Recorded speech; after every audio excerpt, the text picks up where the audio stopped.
নমস্কার বন্ধুরা, আমি সঞ্জিত সরকার। তোমরা দেখছো সঞ্জিত স্টাডি সেন্টার এসএসসি। আজকের এই ভিডিওটি গুরুত্বপূর্ণ হতে চলেছে গৌড়বঙ্গ বিশ্ববিদ্যালয়ের বিএ দ্বিতীয় বর্ষ তৃতীয় সেমিস্টারের যে সমস্ত ছাত্রছাত্রীদের ইতিহাস মাইনর পেপারটি রয়েছে তাদের জন্য কিন্তু আজকের এই ভিডিওটি গুরুত্বপূর্ণ। আজকের এই ভিডিওতে আমি তোমাদের সামনে যে প্রশ্নগুলো বলে দেবো তার ভিতরে যে প্রশ্নগুলোতে ট্রিপল স্টার করা আছে বা ডাবল স্টার করা আছে সেই সমস্ত প্রশ্নগুলো কিন্তু অবশ্যই গুরুত্ব সহকারে দেখে যাবে।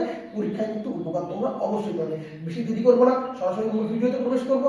ভিডিওটি ভালো লেগে থাকলে অবশ্যই লাইক করো, কমেন্ট করে তোমরা তোমাদের মতামত জানিও, বন্ধুদের মধ্যে শেয়ার করো। আর চ্যানেলে প্রথম হয়ে থাকলে অবশ্যই সাবস্ক্রাইব করে পাশে দেওয়া নোটিফিকেশন বেল আইকনটিকে ক্লিক করে রাখো পরবর্তী আপডেট পাওয়ার জন্য। আর তুমি যদি ভিডিওটিকে ফেসবুক বা ইনস্টাগ্রাম পেজে দেখে থাকো তাহলে অবশ্যই পেজটিকে কিন্তু ফলো করে দিও। আর যারা যারা আমার কাছে অনলাইনে বা অফলাইনে টিউশন করতে চাও বা পেইড নোট নিতে চাও তারা কিন্তু অবশ্যই যোগাযোগ করতে পারো 7384384758 নম্বর। তো চলো শুরু করা যাক আজকের এই গুরুত্বপূর্ণ ভিডিওটিকে। BA third semester history minor marks 10-এর মোট 4টি প্রশ্ন থাকবে, তোমাদের উত্তর করতে হবে 2টি। সেক্ষেত্রে তোমরা যে প্রশ্নগুলো সবার আগে গুরুত্ব সহকারে রেডি করবে সেগুলো একবার দেখে নাও। প্রথম প্রশ্ন, কৌনজকে কেন্দ্র করে পাল, প্রতিহার ও রাষ্ট্রকূটদের মধ্যে ত্রিশক্তি বা ত্রিপাক্ষিক সংগ্রাম বা ত্রিশক্তি দ্বন্দ্ব বা ত্রিমুখী লড়াইয়ের কারণ ও ফলাফল আলোচনা করো। খুবই গুরুত্বপূর্ণ প্রশ্ন। আর এই প্রশ্নটি পড়লে তোমাদের 5 নম্বরের জন্য কিন্তু অবশ্যই তোমরা ত্রিশক্তি বা ত্রিপাক্ষিক সংগ্রাম বা দ্বন্দ্ব বা ত্রিমুখী লড়াইয়ের উত্তর করতে পারবে। বুঝতে পেরেছ? 2 নম্বর প্রশ্ন, সাম্রাজ্যবাদী বা বিজেতা ও শাসক হিসেবে হর্ষবর্ধনের কৃতিত্ব মূল্যায়ন করো, তার শাসন ব্যবস্থার সংক্ষিপ্ত বিবরণ দাও, তাকে উত্তর পথনাথ বা সকলোত্তর পথনাথ বলা যায় কি? তোমার উত্তরের সপক্ষে যুক্তি দাও। এই প্রশ্নটি কিন্তু খুবই গুরুত্বপূর্ণ। এই প্রশ্নটি পড়লে তোমরা কিন্তু মান 5-এর হর্ষবর্ধন যদি টিকা আকারে আসে লিখতে পারবে।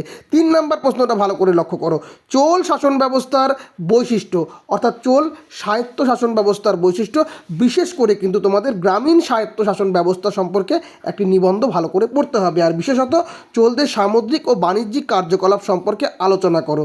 আর চোলদের বিশেষ 2টি রাজা, রাজরাজ এবং রাজেন্দ্র চোল সম্বন্ধে তোমাদের জেনে রাখতে হবে। এই প্রশ্নটা কিন্তু খুবই গুরুত্বপূর্ণ, বিশেষ করে শাসন ব্যবস্থার পার্টটি। তবে এই প্রশ্নটি পড়লে তোমাদের 5-এর জন্য চোলদের গ্রামীণ স্বায়ত্তশাসন বা প্রথম রাজরাজ ও রাজেন্দ্র চোলের পার্টটিও কিন্তু 5 নম্বরের ক্ষেত্রে হয়ে যাবে। এই প্রশ্নগুলো যদিও আমি 5 নম্বরে দিয়েছি, বাট এই প্রশ্নগুলো পড়লেই তোমাদের কিন্তু 5 নম্বরের উত্তরগুলো হয়ে যাবে।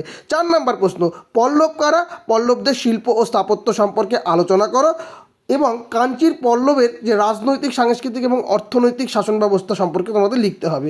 আর এই প্রশ্নটি পড়লে পল্লব স্থাপত্য তোমরা কিন্তু 5 নম্বরের উত্তর করে আসতে পারবে। তবে পল্লবদের শিল্প স্থাপত্য কিন্তু খুবই গুরুত্বপূর্ণ প্রশ্ন। 5 নম্বর, বাতাবি চালুক্য কারা ছিল বা চালুক্য বংশের শ্রেষ্ঠ রাজা কে ছিলেন? এরপরে তোমাদের জুড়ে দিতে পারে বিজেতা ও শাসক হিসেবে দ্বিতীয় পুলকেশীর কৃতিত্ব আলোচনা করো। তোমাদের টিকা আকারে আসতে পারে দ্বিতীয় পুলকেশী। খুবই গুরুত্বপূর্ণ প্রশ্ন রয়েছে। অবশ্যই তোমরা কিন্তু চালুক্য রাজবংশের রাজনৈতিক অবস্থা বা শাসন ব্যবস্থা, শিল্প স্থাপত্য, ভাস্কর্য চিত্রকলাটা কিন্তু দেখে রাখবে। তবে এই পার্টটা অতটা গুরুত্বপূর্ণ নয়। চালুক্য রাজ যে দ্বিতীয় পুলকেশীর কৃতিত্ব, এটা কিন্তু খুবই গুরুত্বপূর্ণ। প্রথম 5টি প্রশ্ন কিন্তু খুব ভালো করে পড়বে। 6 নম্বর প্রশ্নটি তোমরা দেখো, সামন্ততন্ত্র বলতে কী বোঝো অর্থাৎ ফিউডালিজম বলতে কী বোঝো? আদি মধ্যযুগীয় ভারতে সামন্ততন্ত্র উত্থান সংক্রান্ত বিতর্কটি সমালোচনামূলকভাবে আলোচনা করো। খুবই গুরুত্বপূর্ণ। মার্কস 5-এ কিন্তু সামন্ততন্ত্র বা সামন্ততন্ত্র বিতর্ক 5 নম্বরে আসতে পারে। তোমরা এই প্রশ্নটি পড়লে 5 নম্বরের উত্তর করে আসতে পারবে। দেখো, বড় প্রশ্ন পড়লে 5 নম্বরের প্রশ্ন কিন্তু তোমরা করে আসতে পারবে, কিন্তু 5 নম্বরের প্রশ্ন পড়ে গেলে সেটাকে কিন্তু বড় করতে পারবে না। বুঝতে পেরেছো? তো বড় প্রশ্নগুলো ভালো করে পড়লে তোমাদের 5 নম্বর কিন্তু অনেকাংশে তৈরি হয়ে যাবে। সেটা তোমরা যখন 5 নম্বরে আমি প্রশ্নগুলো আলোচনা করবো তোমরা বুঝতে পারবে। 7 নম্বর প্রশ্নটা দেখো, পাল ও সেন যুগে বাংলার আর্থসামাজিক বা অর্থনৈতিক ও সামাজিক অবস্থার উপর নিবন্ধ লেখো। বিশেষ করে পাল ও সেন যুগে শিল্পকলা স্থাপত্যের প্রধান বৈশিষ্ট্য তোমাদের কিন্তু পড়তে হবে। খুবই গুরুত্বপূর্ণ। বাংলার আর্থসামাজিক এবং অর্থনৈতিক অবস্থা তোমাদের কিন্তু দেখতে লাগবে। 8 নম্বর প্রশ্ন, আরবদের সিন্ধু বিজয়ের কারণ ও ফলাফল ও তাৎপর্য আলোচনা করো, অথবা আরব আক্রমণের প্রাক্কালে ভারতের রাজনৈতিক অবস্থা বিস্তারিত আলোচনা করো। প্রশ্নটা ঘুরিয়ে বলতে পারে। এই প্রশ্নটা পড়লে তোমাদের আরবদের সিন্ধু বিজয় কিন্তু তোমরা 5 নম্বরে টিকা আকারে লিখে আসতে পারবে। 9 নম্বর প্রশ্ন, আদি মধ্যযুগীয় বা গুপ্ত পরবর্তী যুগে মানে 600 থেকে 1200 খ্রিস্টাব্দ উত্তর ভারতের সামাজিক ও অর্থনৈতিক অবস্থার একটি রূপরেখা দাও। এই সময়ে যে ব্যবসা বাণিজ্য চলতো সেখানে গিল্ড এবং বণিক সংঘ এবং অগ্রহার ব্যবস্থার ভূমিকা আলোচনা করো। এই প্রশ্নটা পড়লে তোমরা গিল্ড ব্যবস্থা বা বণিক সংঘ বা অগ্রহার ব্যবস্থা সম্পর্কে টিকা আসলে লিখে আসতে পারবে। এই যে 9টি প্রশ্ন বললাম, এই 9টি প্রশ্ন তোমাদের গুরুত্ব সহকারে কিন্তু পড়তে হবে, খুবই ভালো করে পড়তে হবে। 10 নম্বর 11 নম্বরগুলো অবশ্যই দেখবে। আদি মধ্যযুগীয় ভারতে বিজ্ঞান ও প্রযুক্তি, বিশেষ করে গণিত, জ্যোতির্বিদ্যা ও চিকিৎসা বিজ্ঞানের অগ্রগতি তোমাদের ভালো করে পড়তে হবে। আদি মধ্যকালীন বা মধ্যযুগীয় ভারতের আঞ্চলিক ভাষা সাহিত্যের উদ্ভব ও বিকাশ এবং শিল্পকলা সম্পর্কে সুবিস্তারিত আলোচনা করো। এই প্রশ্নগুলো তখনই হতে পারে যদি প্রশ্নপত্র একটু আনকমন হয়। না ছাড়া প্রথম যে 9টি প্রশ্ন বললাম তার ভিতরে প্রথম 8টি আর সেখান থেকেও যদি শর্টকাট করতে বলো তাহলে প্রথম 7টি, এখান থেকে তোমরা প্রশ্ন কিন্তু কমন পেয়ে যাবে। চলো পরবর্তী আরও 2-3-4টি প্রশ্ন রয়েছে, আমাদের বড় প্রশ্ন দেখে নিই। এর পরবর্তী 12 নম্বর প্রশ্ন, আদি মধ্যযুগীয় ভারতের বাণিজ্য পথ এবং বহির্বাণিজ্য এবং গ্রামীণ ও নগর কাঠামোর বিবর্তন এবং নগরায়ন সম্পর্কে বিস্তারিত আলোচনা করো। 13 নম্বর, প্রাচীন ভারতের ইতিহাস পুনর্গঠনে প্রত্নতাত্ত্বিক উপাদান অর্থাৎ শিলালিপি ও মুদ্রার গুরুত্ব আলোচনা করো। অথবা প্রশ্নটা এরকম আসতে পারে, গুপ্ত পরবর্তী বা আদি মধ্যযুগীয় ভারতের ইতিহাস রচনার বিভিন্ন উপাদানসমূহ অর্থাৎ সাহিত্যিক ও বৈদেশিক বিবরণ সম্পর্কে আলোচনা করো। তোমাদের টিকা আসতে পারে শিলালিপি ও মুদ্রা। বুঝতে পেরেছো? 14 এবং 15 নম্বর প্রশ্নটা একটু তোমাদের গুরুত্ব সহকারে পড়তে হবে।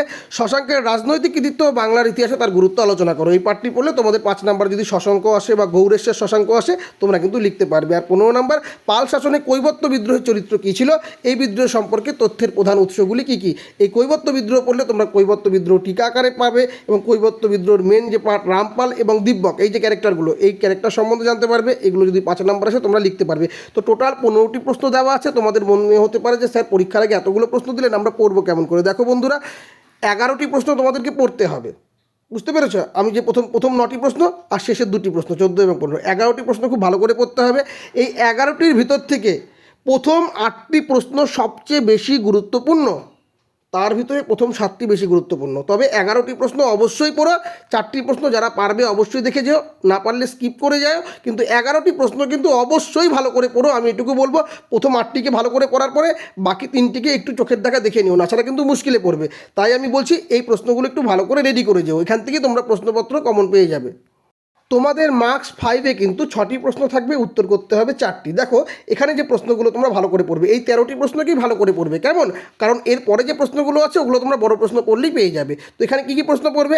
মাৎসন্যায় অর্থাৎ পাল বংশের উত্থানের যে প্রেক্ষাপটের সময়টা দিতে লাগবে তোমাদেরকে, হ্যাঁ, যে সমস্যাটা কি হলো না হলো, কি ছিল সে সময় বাংলার অবস্থা, সেটা কিন্তু অবশ্যই তুলে ধরতে হবে। 2 নম্বর, কৈবর্ত বিদ্রোহ অর্থাৎ পাল যুগের যে বিখ্যাত বিদ্রোহ হয়েছিল, বললাম যে রামপাল দিব্যক, এই পার্টটা। 3 নম্বর, মিহির ভোজ প্রতিহার রাজবংশের শ্রেষ্ঠ শাসক ছিলেন। 4 নম্বর, রাজপুত জাতির উৎপত্তি বা অগ্নিকুল তত্ত্ব, খুবই গুরুত্বপূর্ণ প্রশ্নটা, দুভাবেই ঘুরিয়ে আসতে পারে। 5 নম্বর, তরাইনের দ্বিতীয় যুদ্ধ, মোস্ট ইম্পর্টেন্ট প্রশ্ন, তরাইনের দ্বিতীয় যুদ্ধ। 6 নম্বর, আরবদের সিন্ধু বিজয় 712 খ্রিস্টাব্দের তাৎপর্য, এটা কিন্তু তোমরা বড় প্রশ্নেই পেয়ে যাচ্ছ। 7 নম্বর, কৌলিন্য প্রথা অর্থাৎ বল্লাল সেন প্রবর্তিত যে সামাজিক সংস্কার ছিল সেই পাঠটা। 8 নম্বর, নালন্দা মহাবিহার, খুবই গুরুত্বপূর্ণ, প্রাচীন ভারতের শিক্ষাকেন্দ্র। 9 নম্বর, বানভট্টের হর্ষচরিত, এটা ইতিহাসের উপাদান হিসাবে কিন্তু গুরুত্বপূর্ণ। 10 নম্বর, মহাবলীপুরমের রথ মন্দির ও ভাস্কর্য। 11 নম্বর, আইহোল প্রশস্তি, মানে দ্বিতীয় পুলকেশীর কৃতিত্ব পড়লে তোমরা আইহোল প্রশস্তি কিন্তু পেরে যাবে। তারপরে নগর পতনের তত্ত্ব অর্থাৎ রামশরণ শর্মার যে মতবাদটা দিয়েছিল সেই পাঠটা। এবং 13 নম্বর, গীত গোবিন্দম ও প্রবন্ধুত অর্থাৎ সেন যুগের সাহিত্য। বুঝতে পেরেছো? যেহেতু বড় প্রশ্নগুলো আছে, বড় প্রশ্নগুলো পড়লেই তোমরা এখান থেকে এই প্রশ্নগুলো পাবে। এবার যে বড় প্রশ্নগুলোর ভিতরে রিলেটেড 5 নাম্বারগুলো আছে সেটাই আমি তোমাদেরকে তুলে ধরছি, যেগুলো বড় প্রশ্ন পড়লেই হয়ে যাবে, এক্সট্রা করে তোমাদের পড়ার দরকার নেই। তোমরা দেখে নাও কী কী প্রশ্ন রয়েছে। দেখো এখানে আমি লিখেই দিয়েছি বড় প্রশ্নের ভিতরে বা পাশে লিখে রাখা 5 নম্বরের প্রশ্ন, যেরকম শশাঙ্ক আগেই বলেছি, ত্রিশক্তি সংগ্রাম আগেই বলেছি, সুলতান মাহমুদ ও মোহাম্মদ ঘুরি, এটা তোমাদেরকে ভালো করে পড়তে হবে। চোলদের স্থানীয় স্বায়ত্তশাসন বা গ্রামীণ স্বায়ত্তশাসন, খুবই গুরুত্বপূর্ণ প্রশ্ন। প্রথম রাজরাজ ও রাজেন্দ্র চোলের কৃতিত্ব, এটা বড় প্রশ্নের ভিতরে রয়েছে। বখতিয়ার খলজির বাংলা আক্রমণ, খুব ভালো করে দেখবে এই প্রশ্নটা, বখতিয়ার খলজির বাংলা আক্রমণ, বা প্রশ্নটা এরকম বলতে পারে রক্ষণ সেনের রাজ্যত্ব, খুব ভালো করে দেখতে হবে। হ্যাঁ, 20 নম্বর, পল্লব সাহিত্য ও সংস্কৃতি, এটা পল্লবদের পাঠটা পড়লে তোমরা পেয়ে যাবে। অগ্রহার ব্যবস্থা অর্থাৎ ভূমিদান প্রথা এবং অর্থনৈতিক যে প্রভাবটা রয়েছে সেটা বড় প্রশ্নের ভিতরে আমি বলেছি, সেই পাঠটা। আদি মধ্যযুগের সামন্ততন্ত্রের বিতর্ক, এটা তোমাদের বড় প্রশ্নের ভিতরে ইম্পর্টেন্ট রয়েছে, ওই পাঠ পড়লেই তোমরা লিখতে পারবে। তারপরে প্রাচীন ভারতের ইতিহাসে পুনর্গঠনে প্রত্নতাত্ত্বিক উপাদানের গুরুত্ব, এটাও বড় প্রশ্ন রয়েছে। পাল ও সেন যুগের সামাজিক ও অর্থনৈতিক অবস্থা, এটাও বড় প্রশ্ন রয়েছে। হর্ষবর্ধনের প্রশাসনিক ব্যবস্থা, এটাও বড় প্রশ্ন রয়েছে। এবং কারুশিল্প ও বাণিজ্য অর্থাৎ আদি মধ্যযুগের অর্থনীতিরই একটা অংশের ভিতরে পড়ছে। বুঝতে পেরেছো? তো এই প্রশ্নগুলো তোমাদেরকে কিন্তু একটু ভালো করে রেডি রাখতে হবে আসন্ন পরীক্ষার জন্য। আমি যে প্রশ্নগুলো গুরুত্ব সহকারে পড়তে বললাম বড় প্রশ্নের দিক থেকে, সেই প্রশ্নগুলোকে অবশ্যই ভালো করে পড়ো, অর্থাৎ প্রথম 8টি প্রশ্নকে খুব ভালো করে পড়ো, আর শেষের দিকে 2টি প্রশ্নকে ভালো করে দেখো, আর মাঝখানে 9 নম্বর প্রশ্নটিকে ভালো করে পড়ো। কেমন? আর 5 নম্বরের ক্ষেত্রে তো তোমাকে বলে দিলাম, প্রথম সেটের যে প্রশ্নগুলো আছে ওই প্রশ্নগুলোকে ভালো করে পড়বে, আর যে এখানে বড় প্রশ্ন মানে প্রশ্নগুলো রয়েছে এটা কিন্তু তোমরা বড় প্রশ্নের ভিতর থেকে পেয়ে যাচ্ছ। তো এই ছিল তোমাদের সাজেশন।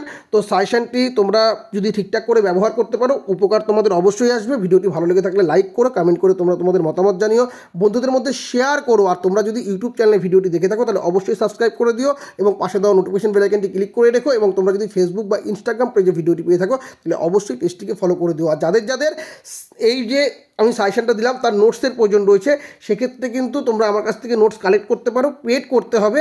এবং যারা যারা পরবর্তীতে অনলাইন বা অফলাইনে টিউশন করতে চাও আমার কাছে, তারা কিন্তু অবশ্যই যোগাযোগ করতে পারো 7384384758 নম্বরে। সকলে ভালো থাকো, ভালো করে প্রস্তুতি নাও এবং এই প্রশ্নগুলো ভালো করে পড়লে তোমরা রেজাল্ট ভালো করবে বলে আমি বিশ্বাস। কেমন? Tata, bye bye.